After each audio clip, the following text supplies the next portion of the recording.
চালিয়েছিল। মিডিয়া বন্ধুদের বলবো, দুই পক্ষের সংঘর্ষ বলে কোন নিয়োগ আপনারা করবেন না। আপনারা জাতির জাগ্রত বিবেক আপনাদের দিকে বিশ্ব তাকিয়ে রয়েছে। সব বাংলাদেশের শান্তিপ্রিয় মুসলমানরা চেয়ে রয়েছে। অর্থাৎ আপনারা নিউজ করার ক্ষেত্রে অবশ্যই বলবেন সুরায় নিজামের এই প্রতিবাদ সমাবেশ হল সন্ত্রাসী সাত গ্রুপের বিরুদ্ধে। সংগ্রামী বিক্ষুব্ধ জনতা, আমরা গভীর উদ্বেগের সাথে লক্ষ্য করেছি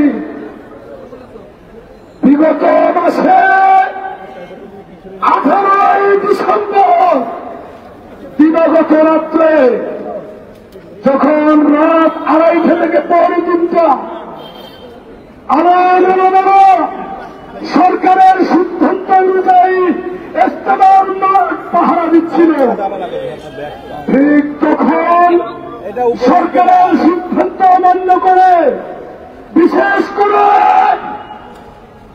ছাত্র জনতার যারা প্রতিনিধি সাইদুজ্জামান এবং হাসনাত আব্দুল্লাহর সাথে কথা বলে তাদের সাথে বিশ্বাসঘাতকতা করেছে পন্থী সন্ত্রাসীরা। এজন্য সরকার বুঝে ফেলেছে আমাদের ছাত্র প্রতিনিধিরাও এই সন্ত্রাসীদের কার্যক্রম সম্পর্কে সজাগ দৃষ্টি রেখেছে। এজন্য সন্ত্রাসীদেরকে গ্রেপ্তার করা হয়েছিল। আমরা জানতে পেরেছি কোন দুঃশক্তির ইশারায় তাদেরকে মুক্তি দেওয়া হয়েছে। অবিলম্বে গ্রেপ্তার করতে হবে।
Direct action!